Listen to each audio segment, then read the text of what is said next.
from cold and windy Saskatchewan. Whew. It's day 18, small beginnings. And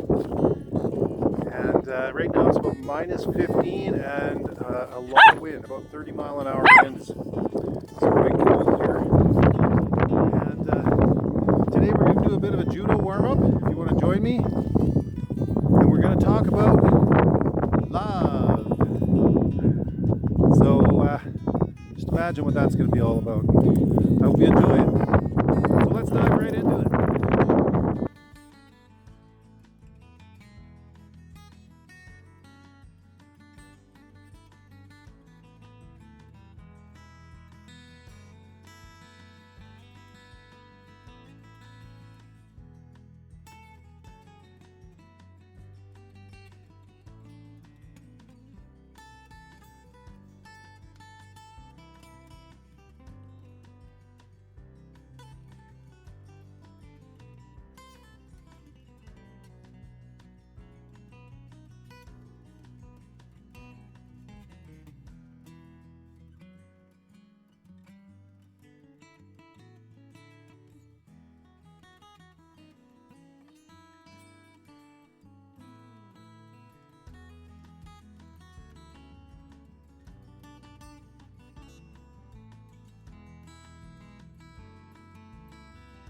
Love.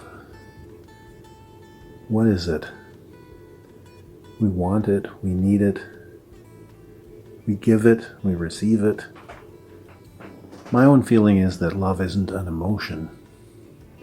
I read something once that sublime is something that is undescribable, that you cannot describe, and I kind of characterize love as a sublime, something like joy or love, these things that they don't come from a place of emotion. Now, that's one way of looking at it. Love's a huge topic, I guess a person could say, and it can't really be described. And even if we refer to love, it feels kind of like we're pointing at something rather than explaining it specifically. But how does love fit into our lives? What's important about it? I've heard things like love is an action word. I've heard that it's important to love ourself. And if we don't love ourself, it's very hard for us to love anyone else. So how do we go about loving ourselves? What does that mean? I guess it would mean looking after ourselves, looking after our mind, body, and spirit. Then maybe we would be able to do that to other people or for other people, help them to look after their mind and their body and their spirit. And in a sense, my doing this small beginnings is somewhat of an act of love. It is my contribution to something greater. The love of the person for their family, their children, the love of the children for the person, the love of pets or dogs, for me especially, the unconditional love that a dog shows. They really do demonstrate some things, and the way that we experience and live with dogs, and the way that we interact with them during the course of their lives,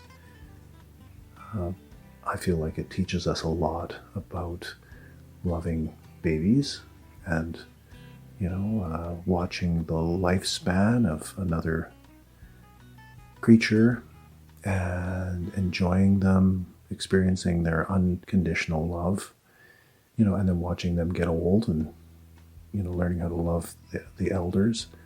And then they die, and we learn to deal with that. And so anyway, this isn't about animals, but I find that dogs are a pretty good example of, they teach us a little bit about love.